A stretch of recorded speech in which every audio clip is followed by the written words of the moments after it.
I can open Gaze Interaction settings by either searching Windows or by clicking on the icon, which in this instance is on my desktop. The currently selected calibration profile is shown in the top right-hand corner. You can change the calibration profile from the drop-down menu. First, check the track status. The track status assists with positioning. Good practice is to position your device so that your eyes are in the middle or slightly higher than the middle when calibrating, as it is common to sit straighter when calibrating than when not. I can then open Settings. I can change the background colour of the calibration screen. A brighter background colour can be useful for users with big pupils, as the brighter background can cause pupils to shrink, which in turn gives more success when calibrating.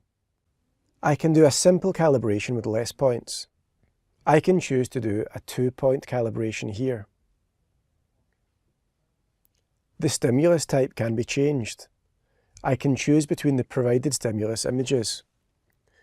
These images are good for calibration as they all have a focal point in the centre, which channels the eyes to the centre of the image. However, you can choose to use any image that you have stored on your computer. I can also choose to use a video clip as a stimulus. I can choose between the two included examples or choose a favourite video clip from my computer.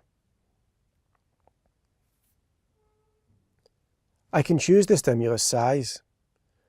I will select large to make the stimulus easier to see. I can also choose the stimulus speed. I have chosen a slow speed to reduce anxiety when the stimulus moves across the screen. By selecting Keyboard Step Through, I will be required to press the S key on the keyboard once I have started looking at the stimulus, and press the S key again to move on to the next calibration point. This reduces anxiety and stress as I can't run out of time when calibrating. Press Calibrate.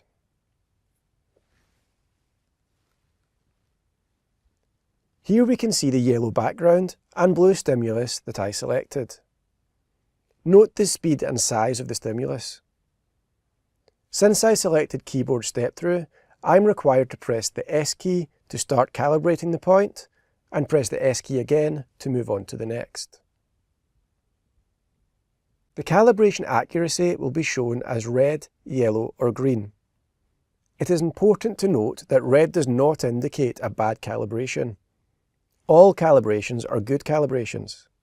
Even if red, the calibration may well be fully functional for the needs of the individual user. However, if individual calibration points need to be improved, that can also be done. In this instance, both calibration points are good. If the lines in the circles are protruding too much from the circles, then you can select the point that needs improving and select Improve Point. You can do this for both eyes or for one eye. You can press Apply and OK to exit Gaze Interaction settings.